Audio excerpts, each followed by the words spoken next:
कहानी वहीं से शुरू होती है। शार्लेट ठंडी हंसी के साथ सारा से कहती है, ओह तो तुम विंसेंट को खुद पहुंचना चाहती हो ना। उसके दिमाग में चलता है, अगर ये खुद करना चाहती है तो कर ले, मेरा तो काम कम होगा। उधर सारा मन में बुनबुना रही होती है, मैं इतनी मेहनत क्यों करूँ, कभी नहीं, विंसेंट तो देख भी नहीं पाता मुझे, तो मैं इतनी एनर्जी क्यों वेस्ट करूँ। फिर वो नकली मासूमियत के साथ कह देती है, नहीं नहीं, मुझे उसे इस हालत में, मुझे लगता है मुझे अब चलना चाहिए। और वह वहाँ से निकल जाती है। जैसे ही सारा वहाँ से निकलती है, शार्लेट विंसेंट को देख के गुनगुनाती है, हाय बेचारे सारा के लिए बुरा लग रहा है, अगर तुम कोमा में ना होते ना तो शायद तुम दोनों का हैप्पी एंडिंग होता। फिर वो उसकी शर्ट उतारते हुए हंसकर बोलती है, कोई बात नहीं, अब मैं तुम्हारा ध्यान रखूंगी, तुम्हारी माँ ने मेरा इतना अच्छा ख्याल रखा है तो अब उसकी जिम्मेदारी मेरी और तुम्हारी भी, आखिर तुम मेरे गोल्डन गूज हो ना। इतना कह के वो उसके गाल खींच के मजाक करती है। रात के वक्त विंसेंट की आँख जैसे ही खुलती है, वो देखता है कि शार्लेट उसके बगल में सोई पड़ी है। वो धीरे से उसके ऊपर कंबल डालता है और मन में हंसता है, ये लड़की सच में कितनी कंफ्यूजिंग है ना, खुद तो सो नहीं पाती और मैं तुम्हारा गोल्डन गुच तुम्हारे लिए कंबल खींच रहा हूँ, क्या चीज़ हो तुम। अगली सुबह शार्लेट डाइनिंग हॉल में आती है। वो मन में सोच रही होती है, कल तक मैं घर वापस नहीं जा पाऊंगी, आज पूरा दिन मार्केट में देखूंगी और ऐसा काम ढूंढूंगी जिसमें मेरा दिल लगा सकूं। लिंडसे एंग्रीन, पिछली ज़िंदगी में तुम लोगों ने मुझे बर्बाद किया है, अब देखना इस बार सब उल्टा होगा, मैं तुम्हारी आंखों के सामने तुम्हारी दुनिया छीन लूँगी। उसे देखते ही मार्गरेट खुश होकर बुलाती है, तुम उठ गई, चलो आओ नाश्ता करो, ये ब्रेड सारा ने बनाई है, बहुत टेस्टी है। सारा शर्माने वाली स्माइल फेंकते हुए कहती है, ओह प्लीज़, आप मुझे शर्मिंदा कर रही है मार्गरेट, अगर चाहे तो मैं रोज़ बना सकती हूँ, वैसे मैं यहाँ हमेशा के लिए नहीं रह सकती, वो तुम्हें जल्दी उठकर नाश्ता बनाना सीखना होगा शार्लेट। शार्लेट मन में सोचती है, कुछ अजीब नहीं लग रहा। फिर वो मुस्कुराकर बोलती है, लेकिन अभी तो सिर्फ 7 बजे है सारा, इतना भी लेट नहीं हुआ, वैसे भी 8 बजे ब्रेकफास्ट करना हेल्दी होता है और मेरी सास ने मेरे लिए इतना कुछ किया है, उनका ख्याल रखना मेरी जिम्मेदारी है। मार्गरेट उसे देखकर मन में मुस्कुराती है, इसके अंदर वाकई कुछ अच्छा है, लेकिन सारा मन में ही जल रही है, ये लड़की कोई मौका ही नहीं दे रही है। अब तो मार्गरेट भी उसे फेवर करने लगी है। शार्लेट उठती है और कहती है, ठीक है मैं चलती हूँ, मैं मुझे थोड़ा बाहर का काम देखना है, आप लोग एंजॉय कीजिए। सारा तुरंत उसे रोकती है, ऐसा कौन सा ज़रूरी काम है, तुम्हारी तो अभी नई नई शादी हुई है, मेरी बनाई ब्रेड तो मार्गरेट को बहुत पसंद है, रुको मैं तुम्हें सिखाती हूँ।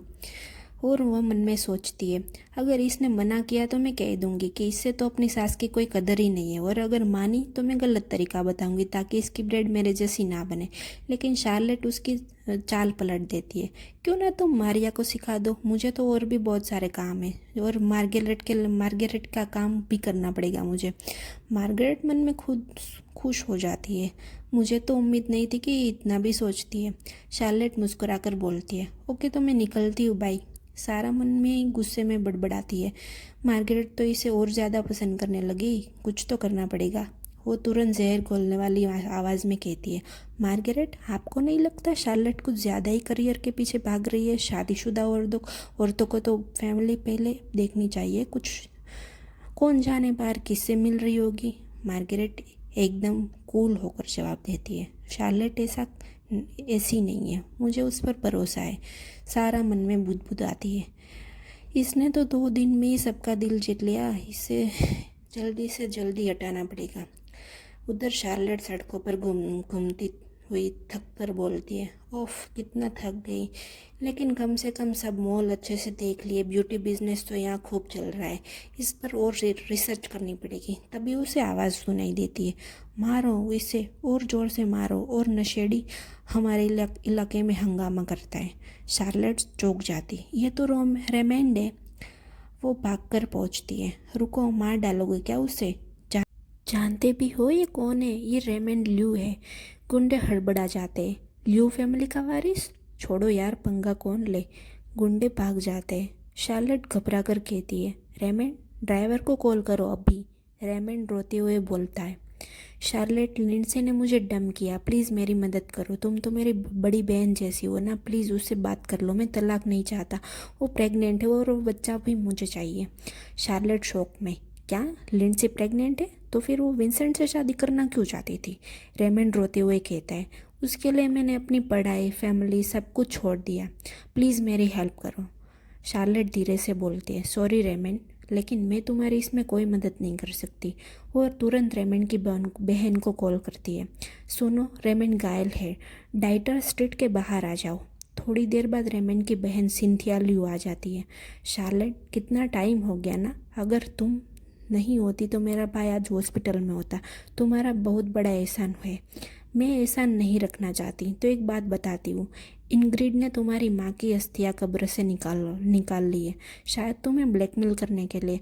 लिंडसे ने मेरे भाई को बर्बाद कर दिया, अब मैं उसे बर्बाद होते हुए देखना चाहती हूँ। कभी मदद चाहिए तो मुझसे कहना।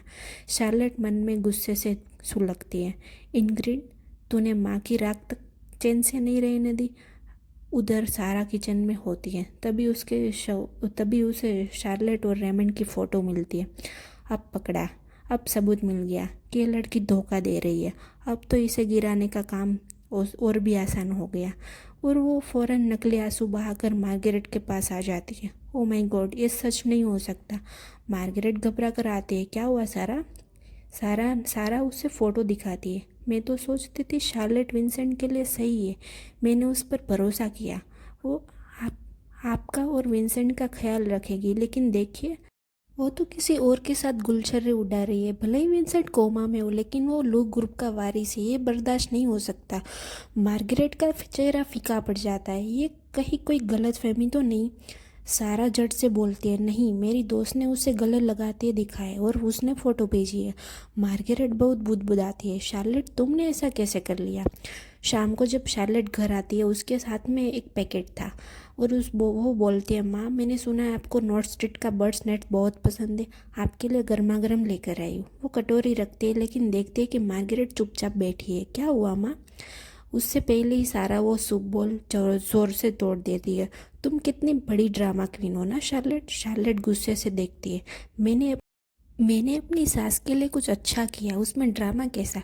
सारा झट से चिल्लाती है, यह सूप की बात नहीं हो रही है, तुम विंसेंट को धोखा दे रही हो, तुम्हें शर्म नहीं आती? शार्लेट ठंडी आवाज़ में पूछती है, धोखा? सारा वो फ़ोटो उसके मुंह पर दे के मारती है। शार्लेट मन में सोचती है, ये वही फ़ोटो है जब मैंने रेमंड को बचाया था। सारा ने सब सेट किया है, खुद तो शादी करने से मना किया और अब जब किसी और की हो गई है तो उससे भी चैन से नहीं रहने देती है। विंसेंट की भी क्या चॉइस है? शार्लेट के चेहरे पर मुस्कुराहट आ जाती है। सारा जल्ला कर पूछती है, क्यों हंस रही हो मार्गरेट? देखिए, अभी अपना असली चेहरा दिखा रही है। और यहीं पे चैप्टर ख़त्म हो जाता है। So please like and subscribe.